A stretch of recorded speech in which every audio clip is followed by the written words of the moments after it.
hutang itu bukan lagi sebagai kebutuhan, tetapi menjadi gaya hidup akhirnya. Ya, itu yang ingin saya edukasi bahwa tidak semua bisa diselesaikan dengan hutang. Gitu. Benar. Assalamualaikum warahmatullahi wabarakatuh. Kembali lagi bersama saya di Ruang Aspirasi bersama RAB Podcast.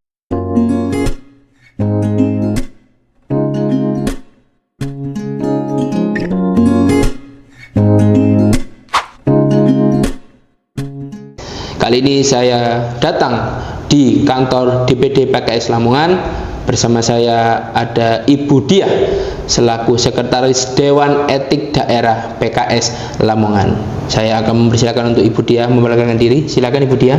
Assalamualaikum warahmatullahi wabarakatuh.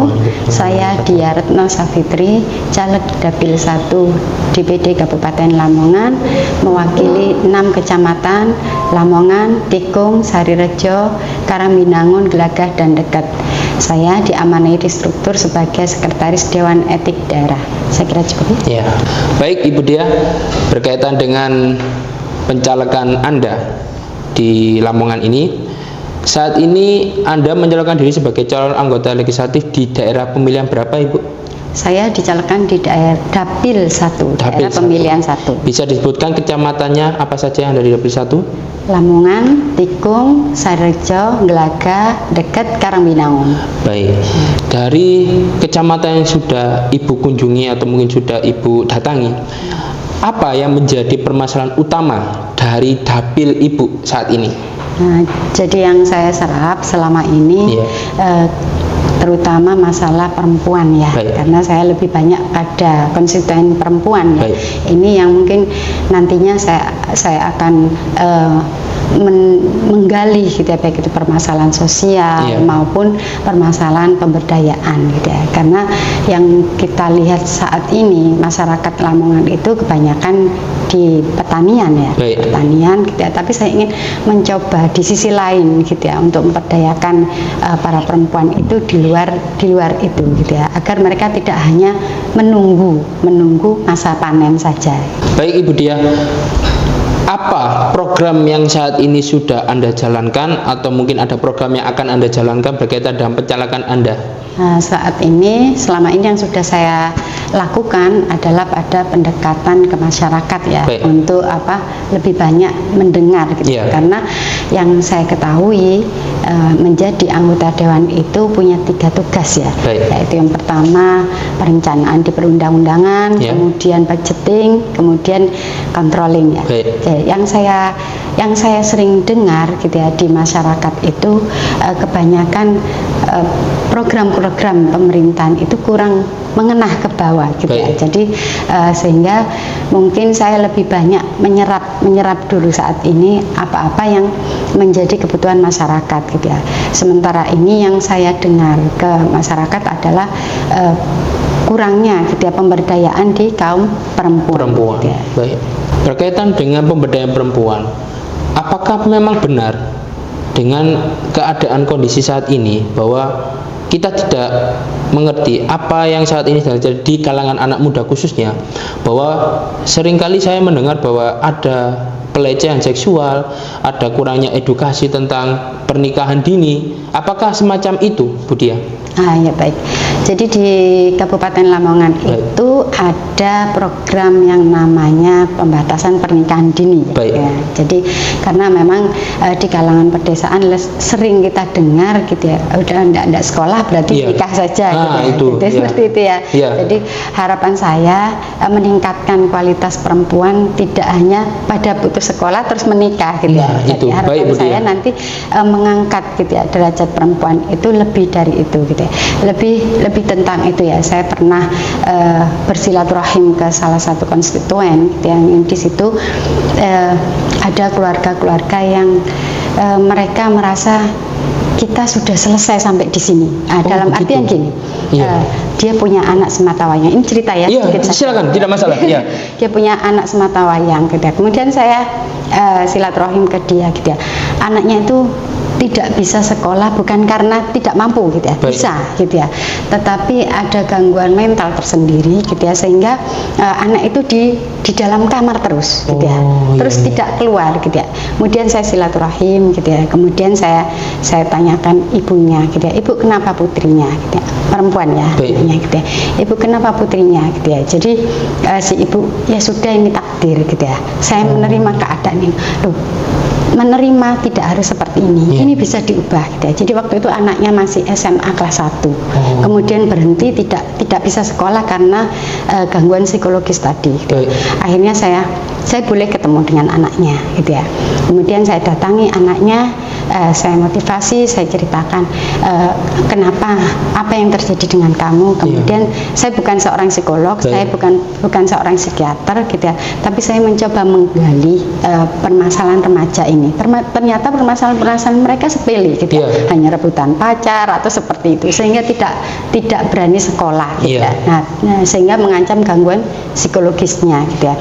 Maka si ibu ini menyampaikan bahwa tiap hari itu dia dicubiti anaknya itu sampai gosong-gosong gitu ya, karena gangguan mental tadi gitu ya, sehingga anak itu tidak boleh sekolah selama 1 tahun gitu ya. Kemudian besok saya ajak ke teman saya ya, gitu ya, saya ajak bermain ke teman saya gitu ya. Teman saya ini dokter psikiater gitu ya.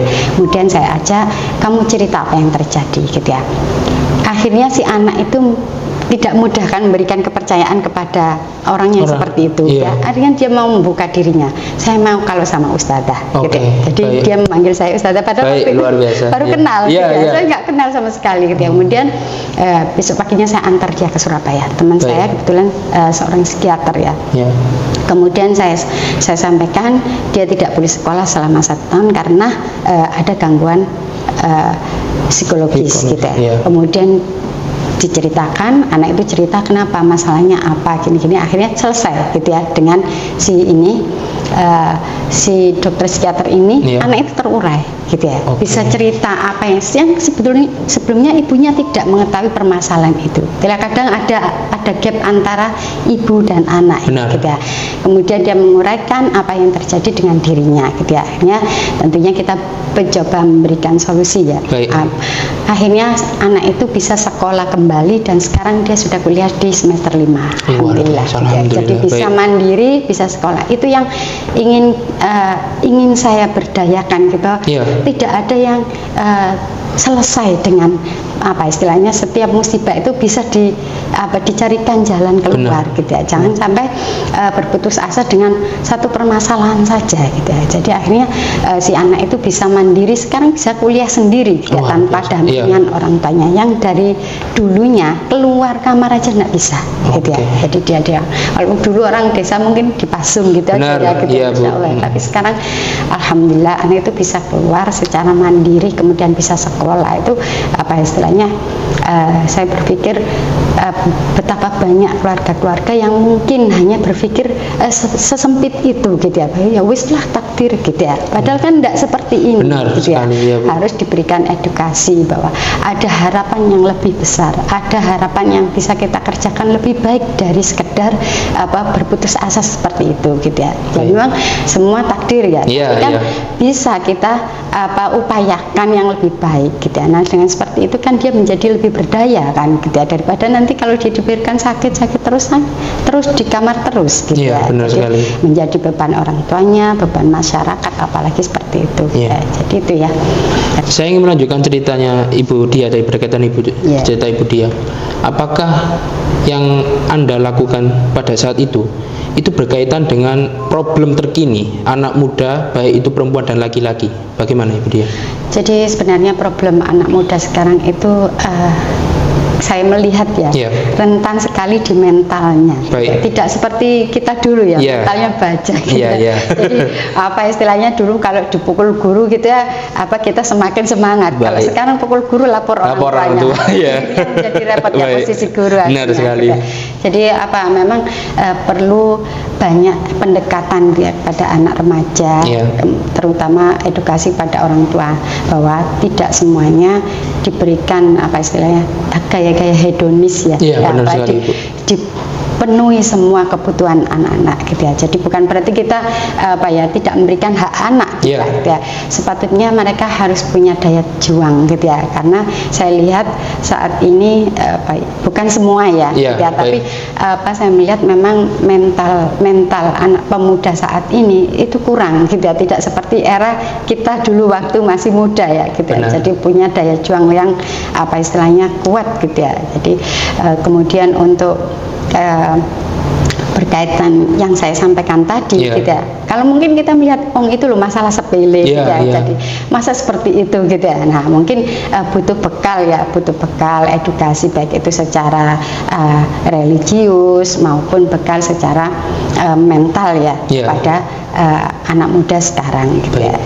Setelah Ibu Dia bercerita tentang problem atau mungkin masalah yang terjadi anak muda saat ini bagian mental, apakah Ibu Dia menyiapkan atau paling tidak program yang nantinya Ibu lakukan ketika nanti mudah-mudahan terpilih menjadi anggota legislatif di DPRD Kabupaten Lamongan? Jadi sebenarnya program yang ingin saya gulirkan itu adalah pemberdayaan di perempuan, gitu ya. Baik itu di kalangan pemuda maupun kalangan ibu-ibu, ya. Jadi program yang ingin diberdayakan termasuk itu tadi ya, mengedukasi para pemuda ya, agar lebih berdaya ya, dan lebih istilahnya bermanfaat lah hidupnya. Kemudian yang kedua, mengedukasi ibu-ibu gitu ya, agar lebih punya menggali potensinya. Yang saya dengar itu, yang saya amati gitu ya. Jadi sedikit-sedikit orang lari ke hutang gitu ya. Nah, mungkin itu yang hutang itu bukan lagi sebagai kebutuhan, tetapi menjadi gaya hidup akhirnya. Gitu ya. Itu yang ingin saya edukasi, bahwa tidak semua bisa diselesaikan dengan hutang. Gitu ya. Jadi mungkin kita bisa menghasilkan tanpa hutang. Gitu ya. Jadi mungkin itu yang ingin istilahnya mencoba saya berdayakan dari kalangan perempuan, karena memang yang saya amati dari menunggu masa panen, gitu ya, akhirnya dari menunggu itu mereka hutang, gitu ya. Nanti hasilnya panen buat bayar hutang. Akhirnya kan kita bisa menikmati hidup itu, gitu ya. Jadi bagaimana kalau masa jeda ini kita manfaatkan untuk menghasilkan, gitu ya. Luar biasa. Memang menjadi masalah krusial ketika kita bicara tentang finansial, begitu Bu ya. Berkaitan dengan motivasi Ibu sendiri, Ibu Dia, bagaimana Ibu Dia mengusungkan diri saat ini? Apakah Ibu Dia itu sudah termotivasi secara kuat untuk menyalurkan diri sebagai anggota legislatif di Partai PKI sendiri, begitu Bu? Baik, seperti itu tadi ya, saya jadi caleg atau tidak jadi caleg, saya berusaha menjadi orang yang lebih bermanfaat gitu ya, bagi orang lain gitu ya. Jadi saya sering sekali bersilaturahim ke beberapa daerah, ke orang-orang gitu ya. Nah, maka saya berpikir gitu ya, alangkah baiknya ketika saya menjadi anggota legislatif, maka kebermanfaatan saya akan lebih luas gitu ya, dibandingkan hanya sekedar saya menghubungi satu. Kalau saya membuat sebuah regulasi, mungkin akan lebih baik lagi gitu ya, dan lebih luas jangkauannya. Itu salah satu motivasi yang ingin saya sampaikan gitu ya, bahwa tidak semua orang itu hanya bertujuan untuk duduk di anggota legislatif itu hanya sekedar kedudukan gitu ya. Tapi sebenarnya ketika kita ingin duduk di sana, itu sebenarnya kita ingin memberikan manfaat lebih gitu ya kepada masyarakat gitu ya. Seperti yang saya sampaikan tadi gitu ya, kalau sekedar menghubungi satu orang itu akan lama gitu ya. Mengajak kebaikan, berbuat baik dengan satu orang itu akan lama gitu ya. Tetapi ketika kita sebagaimana tugas anggota dewan yang saya sebutkan di awal tadi, 3 hal gitu ya, maka akan lebih banyak manfaat yang dirasakan oleh masyarakat gitu ya. Saya ingin lebih berbicara banyak tentang capres dan cawapres di pemilu 2024 kali ini Bu ya. Untuk saat ini PKS sudah mendeklarasikan bahwa calon yang akan diusung oleh Partai PKS sendiri yaitu pasangan Anies Rashid Baswedan dan wakilnya Muhaimin Iskandar. Menurut Ibu Dia sendiri, apakah dengan pencalonan dari Pak Anies dan Gus Imin itu sendiri itu dapat mengangkat suara atau paling tidak Partai PKS di Lamongan itu sendiri?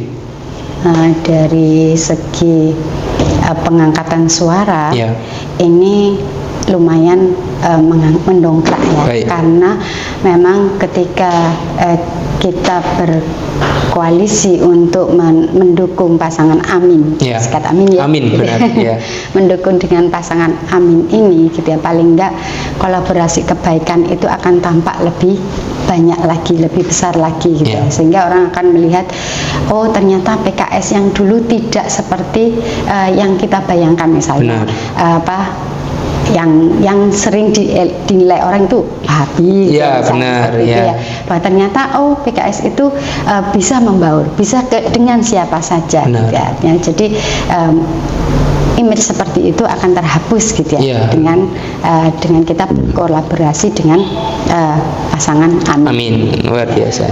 Terakhir Ibu Diah, berkaitan dengan pencalonan Ibu di Dapil 1 di Kabupaten Lamongan, silakan sampaikan closing statement atau pernyataan terakhir berkaitan dengan pencalonan Ibu di Dapil 1 Lamongan. Silakan. Assalamualaikum warahmatullahi wabarakatuh. Saya Diah Retno Safitri, caleg Dapil 1 Lamongan, mewakili Tikung Lamongan, dekat Karaminangun dan Gelaga, gitu ya. Saya mohon dukungannya serta doanya agar memilih saya untuk mewakili di anggota legislatif Dapil 1 Kabupaten Lamongan, gitu ya. Program yang saya usung adalah pemberdayaan untuk perempuan dan anak muda. Itu dari saya, mohon dukungannya untuk PKS.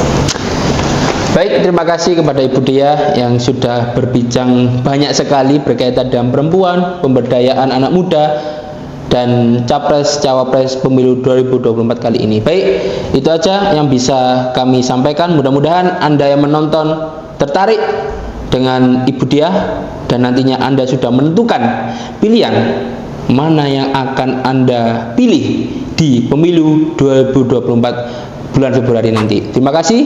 Wassalamualaikum warahmatullahi wabarakatuh. Terima kasih banyak Ibu.